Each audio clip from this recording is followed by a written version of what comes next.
Assalamualaikum dan salam sehati sejiwa. Satu usul akan dibentang pada persidangan Dewan Undangan Negeri Sarawak bulan depan bagi meminda dan mengembalikan semula hak-hak Sarawak yang terhakis dalam Perlembagaan Persekutuan 1976.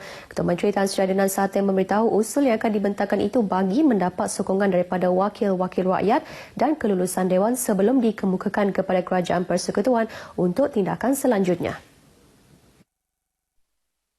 Beliau juga mahu Kerajaan Persekutuan melihat semula dan menghormati apa yang terkandung dalam Perjanjian Malaysia, laporan jawatan kuasa antara kerajaan dan laporan Suruhanjaya Cobalt kerana pindaan yang telah dibuat adalah tidak sah dan batal. We will move a motion in the next Dewan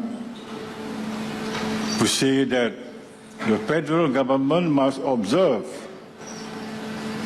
the Intergovernmental Committee report, the Malaysia Act, the Malaysia Agreement, and recommendation of the Cobalt Commission. And we must therefore be accorded our proper place and not just be reduced to one of the states of Malaysia. Tan Sri Adenan berkata demikian dalam Majlis Perasmian Persidangan Perwakilan Tri Tahunan keempat Parti Rakyat Sarawak PRS di Bintulu. Mengenai PRS, Tan Sri Adenan yang juga pengurusi Barisan Nasional Negeri mahu parti itu terus menyokong dan bekerjasama dengan kerajaan dalam usaha untuk memperjuangkan nasib rakyat negeri ini bagi menikmati pembangunan khususnya di luar bandar. Dalam majlis itu, Ketua Menteri turut melancarkan laman web rasmi parti tersebut. Seorang lelaki maut setelah kenderaan jenis Pro 2 Myvi yang dipandunya bertembung dengan sebuah kenderaan jenis Proton Saga dalam kemalangan di Jalan Pesisir Bintulu Miri, berdekatan Kampung Beraya Lama pagi tadi. Menurut Ketua Balai Bomba dan Penyelamat Zon Miri, Penguasa Kanan Bomba 1, Lau Po Kiong, mangsa yang maut dikenali sebagai Chong Fui Ching, 27 tahun dari Bekenu yang tersepit di tempat duduk pemandu dan dipercayai meninggal dunia di tempat kejadian. Manakala 3 orang lagi mangsa di dalam kereta Proton Saga hanya mengalami kecederaan ringan. Mengesahkan kejadian itu kepada pemberita di Miri, katanya 7 anggota bomba dari Balai Bomba dan Penyelamat Miri bersama jentera telah dikejarkan ke lokasi kejadian setelah menerima panggilan kecemasan pada pukul 8.55 pagi. Pihak bomba mengambil masa kira-kira 20 minit untuk sampai ke lokasi kejadian dan operasi tamat pada pukul 9.30 pagi. Kira-kira 20 juta ringgit diperuntukkan kepada Lembaga Pemasaran Pertanian Persekutuan Fama Negeri Sarawak bagi membangunkan kawasan Medan Niaga Satok. Beliau memberitahu demikian kepada media selepas mengadakan program tinjauan mesra Fama di Medan Niaga Satok, Kuching. Dato' Ahmad Abang Johari yang juga Menteri Pelancongan menjelaskan ketika ini petak niaga berbumbung telah pun siap namun akan dinaik taraf bagi mengurangkan haba dan panas. Bagi projek tempat letak kereta bertingkat yang boleh menampung 227 buah kereta, ia akan dimulakan tahun depan dan dijangka siap dalam tempoh 18 bulan. Projek itu bagi mengurangkan kesesakan dan memudahkan pengunjung ke Medan Niaga itu selain mempromosi Medan Niaga Satok sebagai salah satu mercu tanda di Bandaraya Kuching. 3 wartawan penyiaran RTM Sarawak berjaya memenangi beberapa kategori yang dipertandingkan dalam Anugerah Kewartawanan Kenyalang 2016. Majlis penuh berprestij itu yang berlangsung di Kuching malam tadi disempurnakan oleh Menteri Kebajikan, Wanita dan Kesejahteraan Komuniti Datuk Fatimah Abdullah yang mewakili Ketua Menteri Tan Sri Adenan Haji Satim. Rosita Ampong dari Unit Berita Ehwal Semasa Besri Aman mendapat tempat pertama kategori penyiaran bagi Anugerah Kewartawanan Berita Mampan Sarawak Energi melalui laporan bertajuk Bukit Kelingkang Jejak Konfrontasi. Rosita juga memenangi tempat kedua bagi Anugerah Kewartawanan Berita menerusi laporan bertajuk 30 tahun batang air dan tempat kedua bagi Anugerah Kewartawanan Kesejahteraan Komuniti dan Pembangunan Luar Bandar Petronas menerusi laporan bertajuk 60 Solar Hybrid.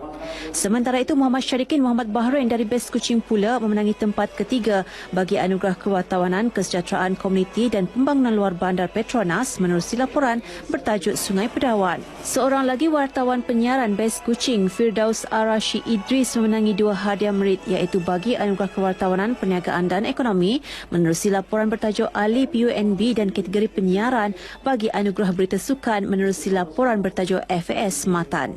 Anugerah kewartawanan Kenyalang kali ini menyaksikan sejumlah 246 penyertaan bagi merebut 6 anugerah. Hadiah utama disampaikan oleh Datuk Fatimah Abdullah. Dalam ucapannya, beliau mengingatkan pengamal media supaya menanam sikap tanggungjawab terhadap penulisan mereka kerana ia boleh mempengaruhi masyarakat, kerajaan dan pandangan rakyat sama ada menjurus ke arah kebaikan atau sebaliknya. 9 anugerah sukarelawan 2016 diberikan kepada para sukarelawan di seluruh Sarawak sebagai tanda penghargaan dan pengiktirafan atas sumbangan yang diberikan yang diadakan di Kuching malam tadi. Anugerah sukarelawan Jabatan Kebajikan Masyarakat JKM aktif bahagian 2016 antara penerima teramai dengan menyaksikan 11 penerima. Antara penerima anugerah tersebut ialah Edison Bugap Rasin, sukarelawan dari Kapit, Nancy Rangkong, sukarelawan dari Seriaman dan Jamayah Sulaiman, sukarelawan dari bahagian Kuching. Manakala bagi anugerah sukarelawan JKM Cemerlang dimenangi Karya Jeman dari bahagian Semarahan. Selain itu bagi anugerah Pertubuhan Sukarela Kebajikan kategori Warga Mas Aktif disandang oleh Pusat Aktiviti Warga Mas Miri. Anugerah Pertubuhan Sukarela Kebajikan Orang Kurang Upaya Aktif dianugerahkan kepada Persatuan Autism Kuching dan anugerah Pertubuhan Sukarela Kebajikan kategori kanak-kanak dimenangi oleh Pusat Aktiviti Permai Jaya Miri. Persatuan Pencegah TB Sarawak pula dianugerahkan Pertubuhan Sukarela Kebajikan Komuniti Aktif. Penyampaian hadiah kepada pemenang disempurnakan oleh Menteri Muda Pendidikan Awal Kanak-kanak dan Pembangunan Keluarga Sharifah Hasidah Said Aman Ghazali.